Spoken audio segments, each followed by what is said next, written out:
We might get a little bit of side eye with this topic today.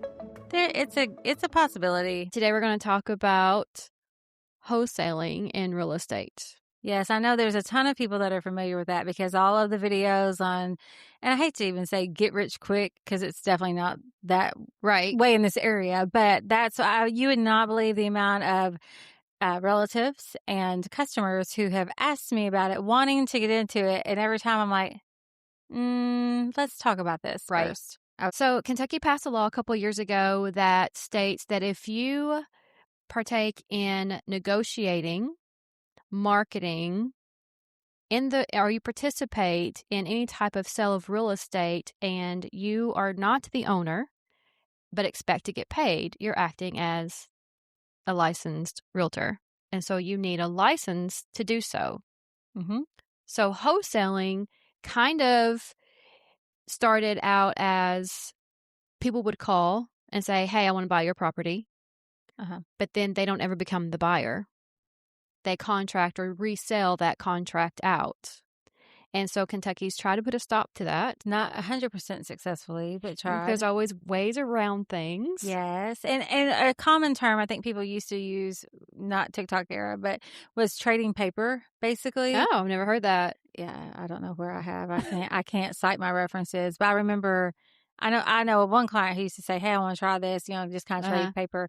And so basically is, you have the contract, you tell the seller, hey, I'm going to try to sell this while I'm buying it. And so when I sell it, I'm going to take whatever is more than what I've offered you and I'm going to pocket that. Right. Yes. So in certain situations, could it work? Yes. If you have a seller that has a distressed property and they're just done. If you have somebody that has a lot of rental property and they just want to be done, an estate or something like that. But as a homeowner, you're losing so much equity when you get involved with anything like that. Well, and the term being done, though, you're not done. No. You are not done No. until you sign the deed, get your check. You are not done. Right. So, okay, so I had this client who was telling me they were going to get into it and they had planned to do so many houses. Young people have big ideas. And I think it was great. I love the enthusiasm for it. But I was like, okay, so you're going to buy the property. You're going to make an offer on this property. He said, yes. I was like, okay. So he's like, yeah, but I'm never going to own it. He said, I'm going to turn around and sell it. And, I was like, okay, so how are you going to show the property? Mm-hmm. He's like, well, the seller's going to have to give me access to it. I said, okay, so if it's a house that no one's living in and the utilities are off, are you going to have those turned on? Well, no. And I was like, okay, so when the buyer goes to have inspections, you're going to have to turn those utilities on. He's like, I'm not putting any money into it. So I was like, okay, so you want this seller to agree to let you sell it for more than he wants from you. You do not invest a single dime in it, not including no utilities turned on. I said, what if the buyer asks for repairs? Are you going to repair those? He said, no. And I said, what happens if you don't have a buyer? He's like, well, then I'm not buying it. And this is years ago before it the really new little off. thing happened. So the workaround for this, first of all, if you are a seller who has contemplated this, we understand. We understand the whole thought process. It's very attractive. Well, and close in 7 days, cash offer, and all this kind of stuff. Like, they make it very attractive. What we're referring to, in large part, I guess, would be that when you see those we buy houses online or these big corporations, that say, hey, we're going to buy that house for you. Mm-hmm. I have seen several people use that method, and I have yet to see a single one close. Right. So the trick here is there's tons of paperwork, and you can look over those documents. I've looked over a few of them for my people, and I mean, they seem legit. There has to be that loophole somewhere in there that I've missed, but they seem very legit. They seem, yes, we are going to buy your property. If we haven't sold it within 30 or 45 days, we are going to buy your property. I have never seen it close yet. No. If you are involved in any type of real estate transaction that is not your property, you have to have a real estate license. Yes. Okay. So the workaround to that is now we buy your house, or wholesalers, or whatever you want to call them, are getting creative and having homeowners sign a power of attorney or an attorney in fact, or even putting their home in a land trust And then you have this third party that you're given permission to sell your house, and they're going to profit all your equity that you've put all your blood, sweat, and tears into. Yeah. So first of Because they're all, not going to give you fair market value for it. biggest red flag in all of that is if the terms power of attorney are related to someone that you're going to sign and give to, and you do not know even them. know this person, you've never met them, they send it to you online. Never, ever give anyone the power to No. sign legal documents for you. No. I can't even imagine that. I cannot wrap my mind around it. And probably we can't because of what we do for a living. Probably. But to someone who doesn't deal with this daily, they may think, oh, well, this is just the normal now. And Right. this is how something's changed. Right. But hey, they're going to buy my house. I'm going to be out of this house but no, they're not going to buy your house. They're going to try to sell it, and they're going to be the middleman and profit your equity. Now, and you have one where they were going to pay their payment or give them a certain amount of money? Do like, he called it a land trust, where he wanted to take over their mortgage. Which sounds great. Mm-hmm. And for like a certain time frame. And let's see, how do you put it? Take over their mortgage for a certain time frame. The sellers would still be on the hook for everything. So he wouldn't legally take over anything, just on paper being in land trust, and then try to sell it. But what happens if he did not make the payment? Exactly. Then my sellers would have been, you. it's still on them. And I was like, thanks, but no thanks. And then, interestingly enough, I had a call this week. And I mean, this guy was a smooth talker, and I just let him talk, and I just fed into it, getting all the information I can. His company is in the works of buying a property here, and he's looking for a realtor to market it and list it, and I guess make appointments for showings and all that kind of stuff. He wants representation. Because he has to. Because he has to. In the state of Kentucky. Yes, he has to. One of those things that make us special again. State of Kentucky. Yes. Thank you for looking out for us. Thank you. So the homeowners apparently have signed an attorney in fact, he said, which is a power of attorney. I did not see it recorded, so nothing's officially been done because I started diving into this. And then I said, oh, so you're wholesaling? And he's like, no, it's a novation transaction. Which is a fancy word. Right. So we're getting fancy with terms now. So novation is a fancy word for wholesaling? Is that what we're saying? Yep. Is there a difference at all?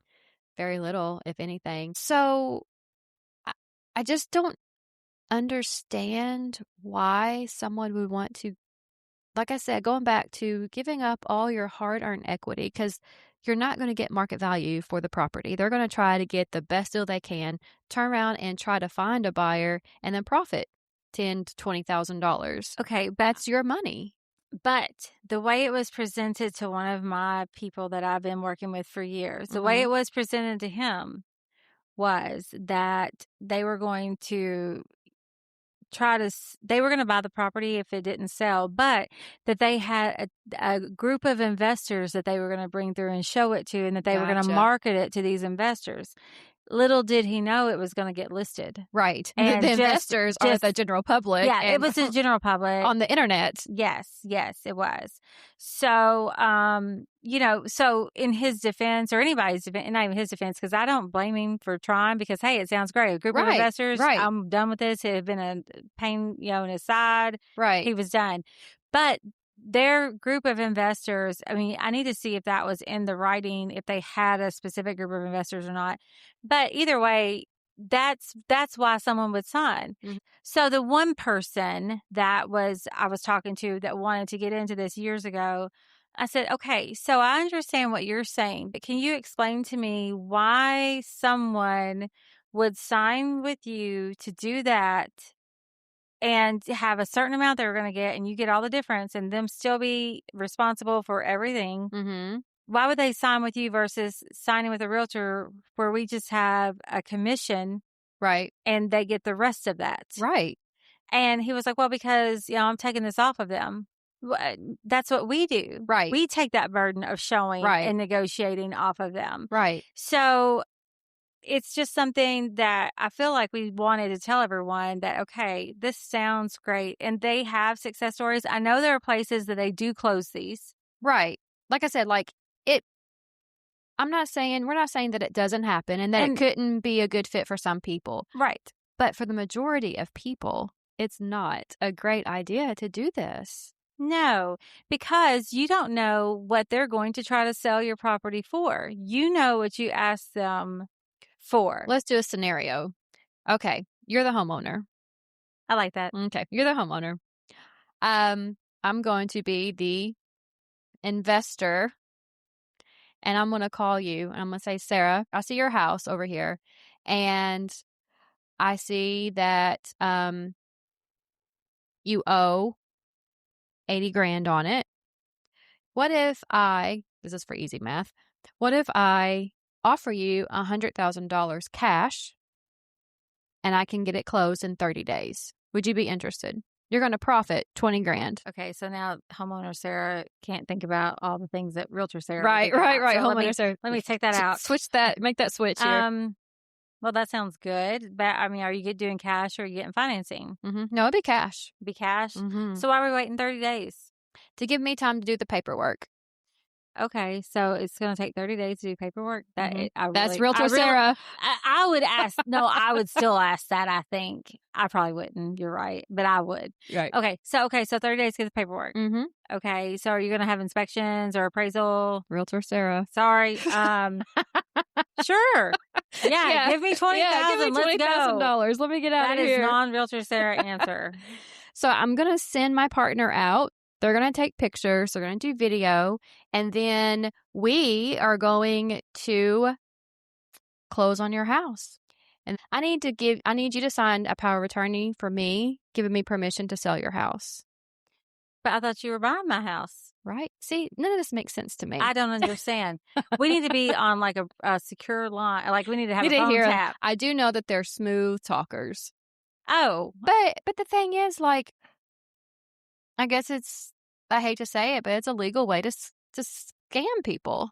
Kind of. I mean, like I said, it's very hard for me to think like the general public, I guess, because I've been doing it for so long. But like I would ask those questions. But if someone's going to offer you cash on your house and they are not going to do inspections, the only paperwork that should be done is a title search, and that can be done in 3 days max. Or yes, if they're busy, maybe longer. But typically 3 days is plenty of time to have a title search done. Right. So if someone wants to pay cash, unless they're waiting on something, if they're waiting on a closing or something, then that offer isn't just cash; it's a contingent with cash. Mm-hmm. So there's a lot of different scenarios that come into play here. But ultimately, if you are going to do this, if it makes sense, I haven't really found the best way it makes sense for anyone. No. Unless no, still don't make sense. Because I was going to say if you don't want to deal with the repairs and the negotiations. I mean, I could see like if you inherited a house that maybe you don't live in the same state or something like that, and you just want to be done with it. Like I could see certain situations where that would be appealing. Like you find a buyer and then you just pay me my 80 grand and I'm done. That type of thing. But just imagine if you see the paperwork come across, like if you go to the closing and you see the paperwork come across and you're going to sign something and you're going to get your $10,000, $20,000 check, but then you see that they're going to pocket 50. Right. Or even 5 for, I mean, that's still $5,000 that was mine. Yes. Yes. And I understand the out of state thing, but again, if you're still going to be paying and responsible for taxes, utilities, and all of that, again, what's the difference in that and listing it with a realtor and letting the realtor market it? Because we're not going to get the difference. I know. You still get that amount. Right. It truly doesn't make sense to me. Like I said, I do know that one of my friends, someone else that they knew had done it and it worked out great. Mm-hmm. So I know their success story. So this is not saying it's all bad or whatever. It's just, we just want everybody to just use caution. Do your research. Never give anyone the power to sign for you that you do not know, especially with your biggest asset in life. Yes, that is the scariest thing. Mm-hmm. The scariest thing. Yes. And whenever they say they are going to market it, how are they going to market it? Are they going to be putting it online? Because to my understanding, one of my friends did not even know it was going to be listed. Right. And I feel like they need to know that Right. their property is going to be Right. listed. Right. Yeah. So, I mean, legally, I guess when you sign the POA, giving them permission, but it's not their house. So can they market it if they sign a POA? It's probably written in there that they can. Legally, though, with the Kentucky or with the Kentucky law. Well, they can't if they have a realtor listed. Right. Right. With the realtor, yes. But it's not theirs. It's not their property, so they can't market it. Right. Because it's not, if they closed on it, if they sign the deal and everything's done, it becomes their property in their name. But the general public's not going to know that they can't. No, I know. That's what I'm saying. So this is more of a public service announcement? No. Yes. And there's absolutely nothing wrong if you want to do this, attempt to sell this way. Mm-hmm. What we are saying is make sure you ask the questions. Make sure you read every document. Do not give your rights to your properties to be signed for by someone that you do not know, that you do not trust, that does not have any interest in you as a human. Right. Better yet, if you are contacted by anybody like that wants to do that, consult an attorney. Absolutely. Call an attorney and say, hey, what do you think about this? Or, and this would be my probably preferred method of life choices, but take the contract they send you, upload it to some AI tool and say, break this contract down, give me the loopholes of how this could end poorly or what's the percentage of this ending well. Something like that. Right. If you don't, consulting an attorney absolutely is the best way because they are the experts. They know the law, especially real estate law in Kentucky is a different animal. Right. So absolutely contact an attorney. But at the very least, get a second set of eyes on that or an AI tool to break it down to see what are the risks involved? Is this a slam dunk?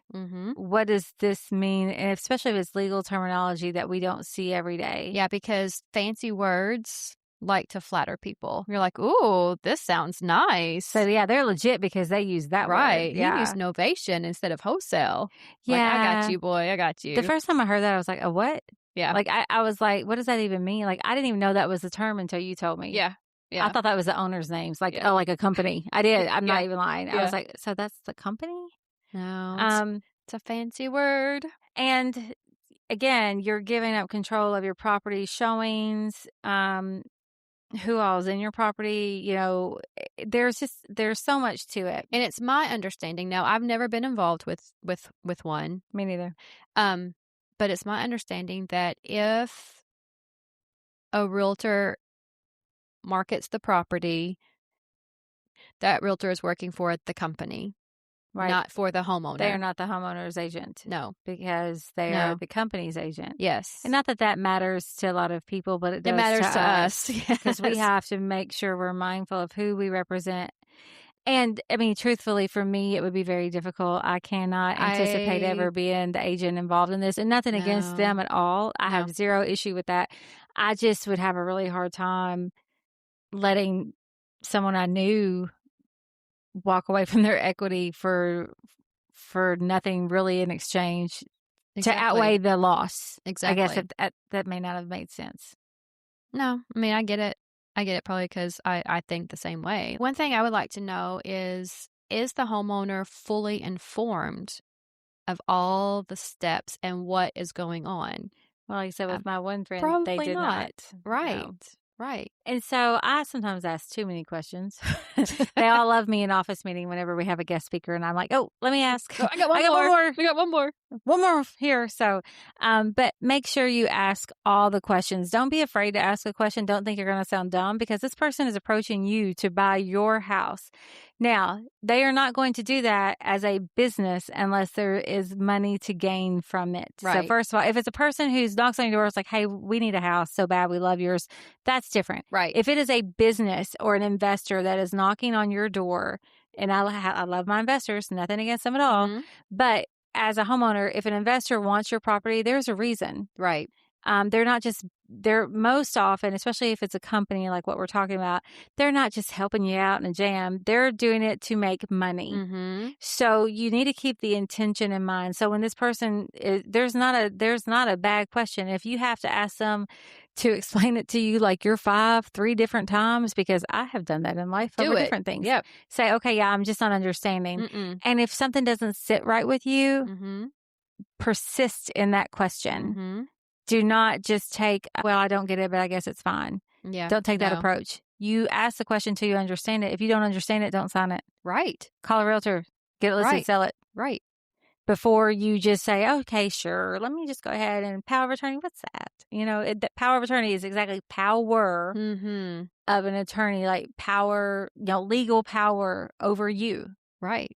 So we just wanted to let everyone know this is a real thing. We've seen more this year than ever. And it's been going on for a long time. At Like least this 5 or is not 10. new, but it's new to our area. It's becoming more prevalent in our area. We just wanted to put the word out. Just double check everything. You guys ask questions, consult an attorney, and just don't easily give up the equity in your house and power of attorney for someone to sell your house. And just remember, if you are living in this home, Oh, can you imagine? I've been there. And okay, so this is back in the day when it was new. Mm-hmm. I had a friend of mine who was this is before it was the legal situation is now. Yeah. A friend of mine wanted me to go look at this property with him, and he said, I told him I was there just to look at it. They told me I wasn't supposed to tell them I'm buying it or I want to buy it. So that investor at that moment in time, don't tell them what you're doing. You're just there to go look at the property. Oh my gosh. No, this is probably like during COVID or right before COVID. The people looking were instructed not to talk to the homeowner about the situation. Now, hopefully people have become more forthcoming since then.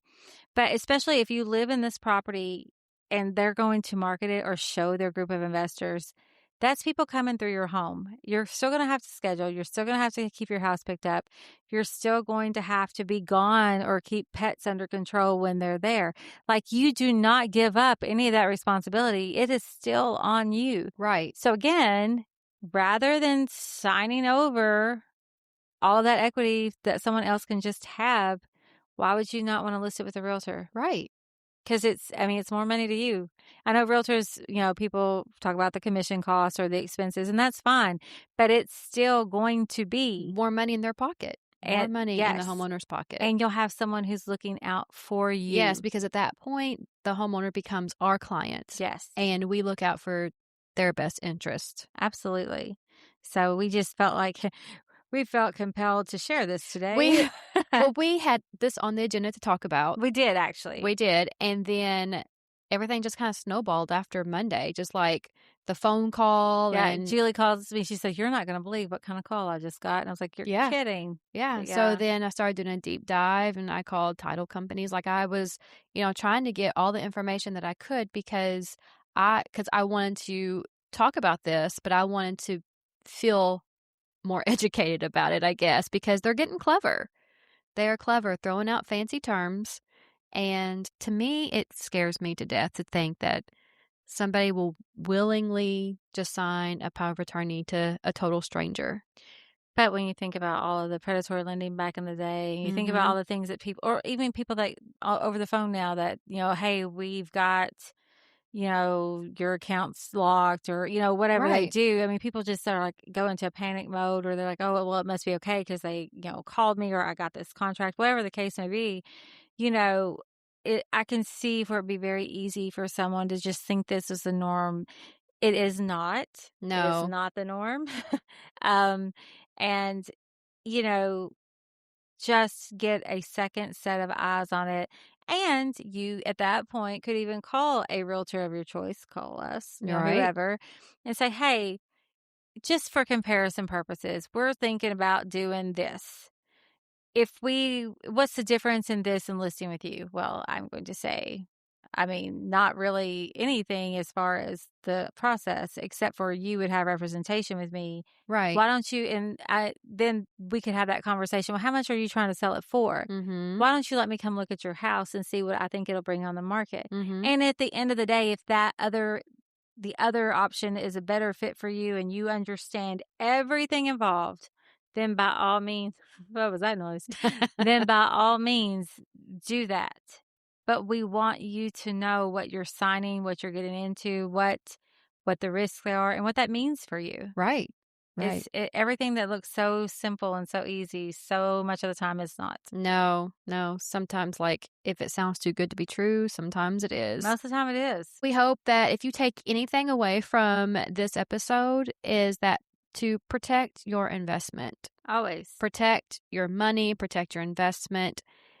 Always contact an attorney, ask for information or a second opinion, or like you said, upload a contract into some type of AI and have it assess it. Ask the questions, Yeah. and there is not a stupid question. I say No. that, and sometimes I feel like there may have been in life, but no, there really isn't. No. If you do not understand it, don't sign it. And, I know that you and I never care we can't get involved in someone else's transaction. So if you've already Right. started something, we can't help you. Right. However, if you are looking at doing something like this or have a question before you sign any document committing yourself and your property to a certain agreement, let a realtor that you trust look over Mhm. it, because we don't have a dog in that fight at that moment. We're going to tell Mm-mm. you what we see, and say, well, this is what, I would ask these questions. We could come up with a list of questions to ask if we needed to. Yeah, I guess so. So, I mean, but, just know that not everybody is looking out for you like you will look out for your property. Exactly. And if you're going to get involved in a transaction with investment companies, you probably want your own representation, whether that be a realtor or an attorney. Mm-hmm. It's worth that money to make sure that you're covered. Right. If you have any questions about what we've talked about or real estate in general, then, you can always text us, send an email, comment, you know. We're always I available. mean, I always joke and be like, what are those things that the airplane? Banner, What do they don't they call them? Skyride or smoke signals, skywriting. skywriting, like, anything, but reach out to us and we will gladly like help you see the pros and cons on this or selling your house, or because not everybody's timing is right now. Oh, yeah. And so if, you're thinking about selling your house, you might not want to do it now, or you might want to do it later or whatever, but we're here whenever. Our job is to help people in general. Right. Our job is, we love to educate people on the things that they are unsure of, and we love to be part of that process. So Mm-hmm. never be afraid to reach out. We would be happy to help. Yeah. So until next time, no one asked, but we're saying it anyway. Well, we said what we said. We'll do it again next time. No one asked.